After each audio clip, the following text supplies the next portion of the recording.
Salut à tous, c'est Matt Compagnie, bienvenue sur ma nouvelle vidéo. Pensez à liker et disliker cette vidéo, ça me fera hyper plaisir. Au passage, je voulais remercier toutes les personnes qui ont commenté ma dernière vidéo et qui m'aident à progresser. Pensez à faire comme eux et vous serez sur la prochaine vidéo. Comment je te jure, faut que tu t'abonnes à ma chaîne, sinon je vais venir chez toi, activer une notification, ou sinon ça va très mal se terminer pour toi.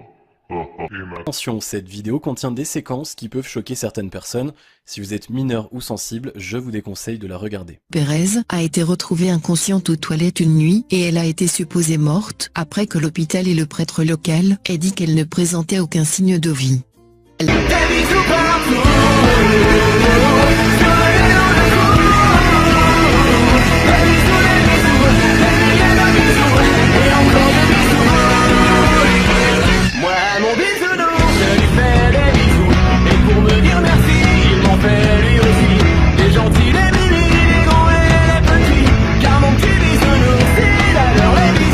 Perdre un proche est une chose que chacun de nous a dû sans doute vivre plus d'une fois durant son existence. C'est toujours quelque chose de très difficile, surtout lorsqu'il s'agit d'une personne avec qui on entretenait des liens forts et indéfectibles. Il nous est aussi plus d'une fois arrivé de souhaiter que ces mêmes individus reviennent à la vie afin de rester plus longtemps à nos côtés, et c'est à peu près cela qu'a vécu cette femme. Vous vous réveillez à l'intérieur d'un cercueil sombre. Vous ne pouvez pas bouger ni en sortir, vous avez peur parce que vous ne savez vraiment pas si c'est seulement un cauchemar ou si c'est réel. Un retour à la vie dans le sens propre du terme. À vrai dire, l'histoire que nous allons vous relater aujourd'hui prouve que cela peut bien arriver et pour de vrai. C'est ce qui s'est arrivé à une adolescente enceinte de 16 ans au Honduras. La jeune fille nommée Nazy Pérez a été retrouvée inconsciente aux toilettes une nuit et elle a été supposée morte après que l'hôpital et le prêtre local aient dit qu'elle ne présentait aucun signe de vie. La famille de la regrettée a donc décidé de ne pas perdre de temps et de l'enterrer au plus vite dans le cimetière général de la Entrada, puisqu'il n'avait pas d'argent pour embaumer le corps de Nazy.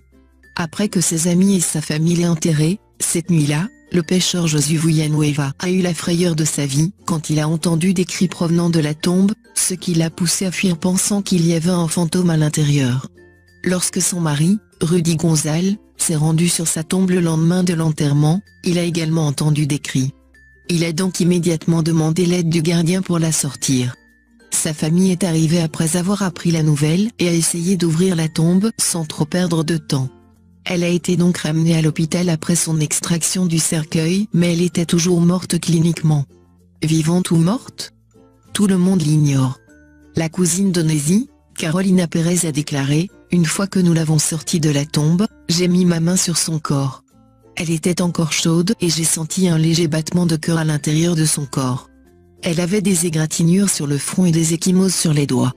On aurait dit qu'il avait essayé désespérément de sortir du cercueil et s'est donc blessé. Cependant, après avoir désespérément essayé de la ranimer, les médecins ont finalement confirmé qu'elle était morte.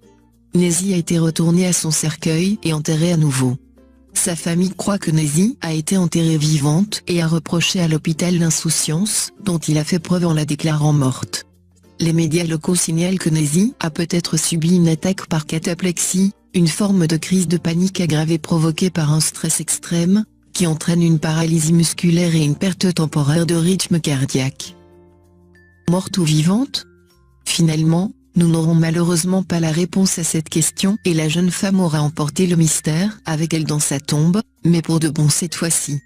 Un mystère de plus à rajouter à la longue liste d'énigmes que la vie recèle par lesquelles nous ne pouvons qu'être stupéfaits.